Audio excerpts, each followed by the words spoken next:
watching HCC News with Brad Pekanek, Ashley Sack, and Alan Benander on sports.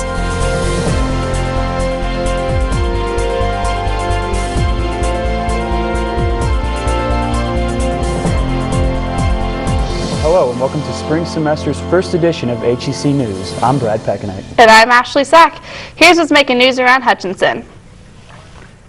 The Hutchinson area was slammed this week with yet another snowstorm that brought more than 13 inches. As residents continued digging out, schools were faced with the decision of whether to cancel or not. After going 2 years with no cancellations, Hutchinson Community College has already canceled 4 days of classes this semester due to snowy or extreme cold conditions. We wanted to find out how students felt about the cancellations and what they're doing to pass the time when stuck indoors. How do you feel about HCC canceling school so many times for the weather? I feel good because you got with the snow, you got to walk to class, and it'd be hard, it'd be cold. So I think it's a good thing. It's wonderful. Well, it seems like they're canceling a lot more often than they used to. If it's a day like today, there's a lot of snow outside, and I think they definitely should for the safety of the students driving in from out of town, things like that. And we're closing early. I don't think he has much choice. There's a lot of snow coming, and people are going to be unable to get here or leave. And already I have students who are unable to get to class. I have to say it's pretty much amazing. I really like that. I think they should do it more often, even on sunny days. I think it's kind of a good thing. I hope it don't come back and we have extra school days, so that's the only thing. I am perfectly okay with that. I'm fine with it because I have to drive to South Campus, so like when it's snowing like this, I don't really want to drive, so it's nice. I'm totally okay with it, so. Awesome. I don't like any of my classes anyway, so I feel good.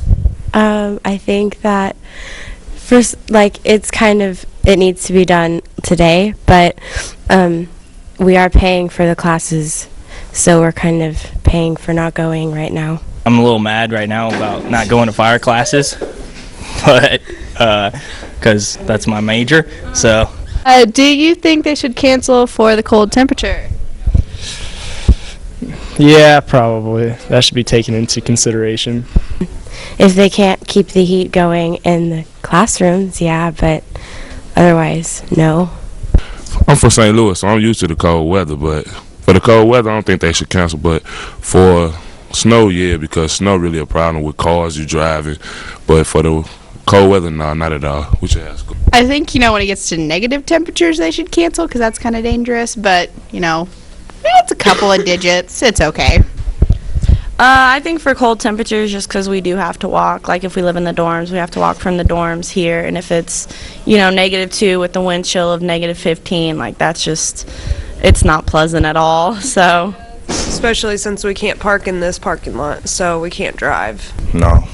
Right now, just perfect. Just always cancel it. All right. So what do you do on your the days that are canceled then? Sleep. Lots of homework. Play football, so we got to go to the weight room. That's where I'm going now. Head to the weight room. I stay in the dorms and just hang out with my friends and watch movies. I watch a lot of television. That's about it. No grading, no homework? Yes, of course. I grade and prepare for classes too, yes. Chill, play video games, sleep. I've been just catching up on homework, reading books, hanging out with friends, YouTube, TV, whatever. Sleep. That's all I do, sleep. I probably go do some homework in the library. I get some extra sleep too, and sometimes I still have football workouts, but most of all I get some extra sleep. Sleep and watch movies. Yeah, all of us. If you're tired of this winter weather, you should be glad you're not employed by the Hutchinson or Reno County Public Works departments. While most of us can be content with staying inside, drivers for the city and county are plowing the major roads nearly round the clock to try and keep them open.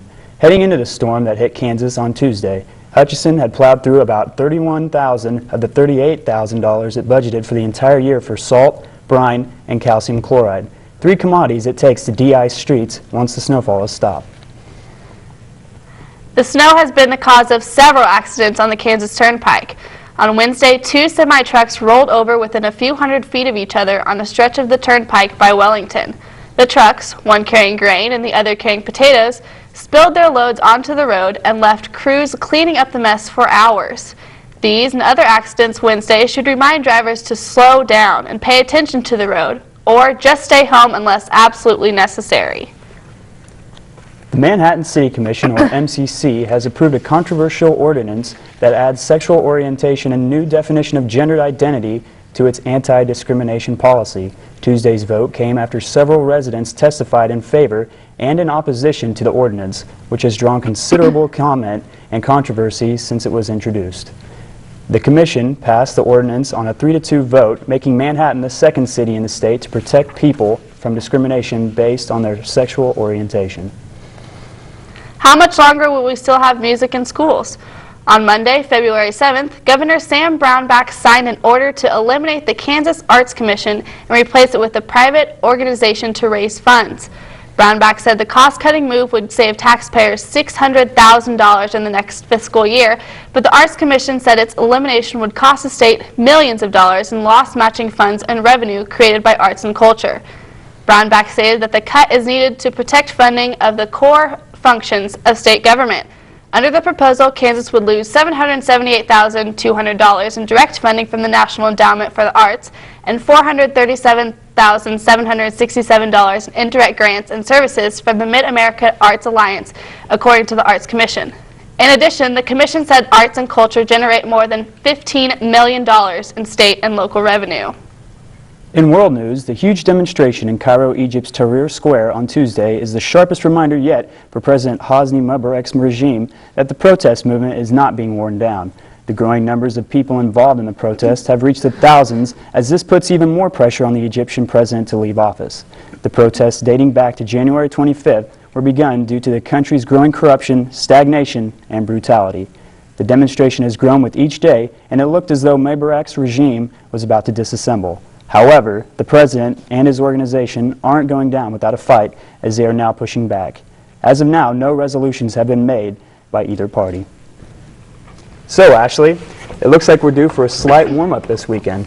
Yep, hopefully the sun melts the snow so I don't have to shovel my driveway, but you know how that's going to work out. Stay with us. When we come back, Alan is here with a look at sports, and we'll find out what HCC students are doing for Valentine's Day in this week's Campus Talk.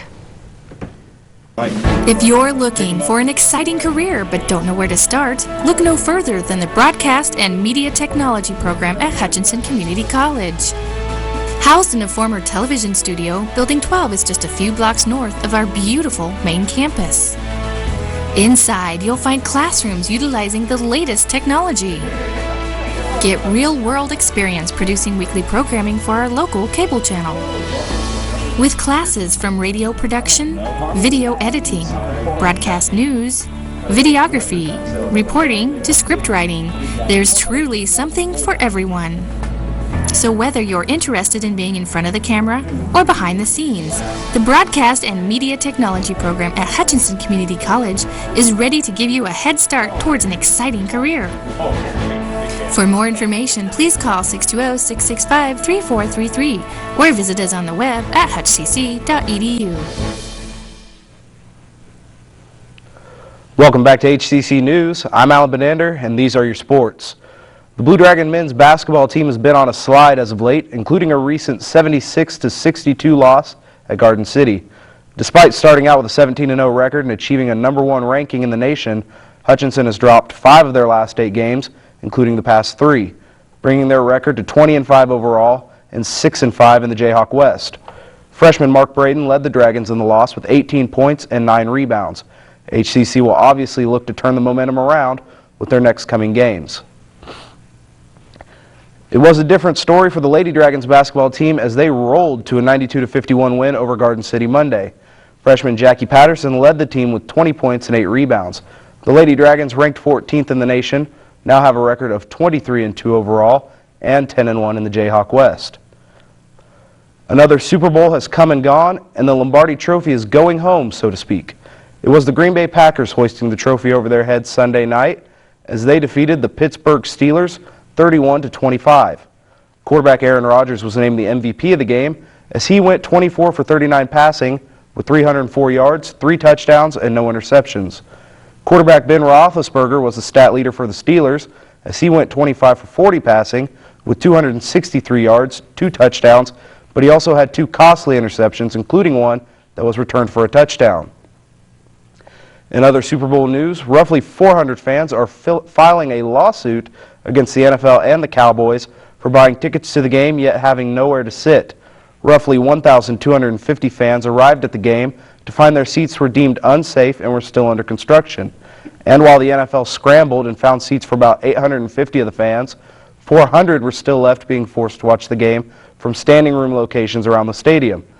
The Cowboys are involved in the suit as it alleges that they offered no compensation to the fans left seatless. The NFL has said that roughly 400 fans without seats will have 2 options. The first is a ticket to next year's Super Bowl and a cash payment of $2,400, 3 times the face value of the ticket.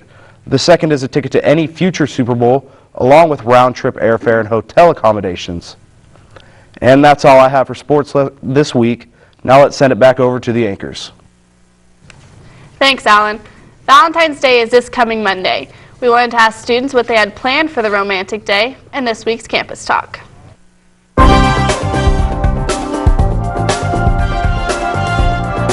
Valentine's Day is coming up on Monday. Do you have any plans? Not so far, not yet. I know for the weekend we're going to have fun, but nah, not yet. I ain't got no plans for Valentine's Day yet. My boyfriend's taking me to the movies. Absolutely nothing since it's on a Monday and my boyfriend lives 5 hours away, so. And you? No, actually not doing anything. What's the best present that you've gotten for Valentine's Day? I got a kiss in class. Okay. Last year my boyfriend surprised me. He came to Hutch on Valentine's Day and I had no idea he was coming, so that was nice. Chocolate. I say a kiss for my first Valentine's Day with my first girlfriend. That was a long, long time ago. A huge teddy bear. A very romantic 5-star restaurant dinner. I haven't really got any presents. I don't really celebrate Valentine's Day that much.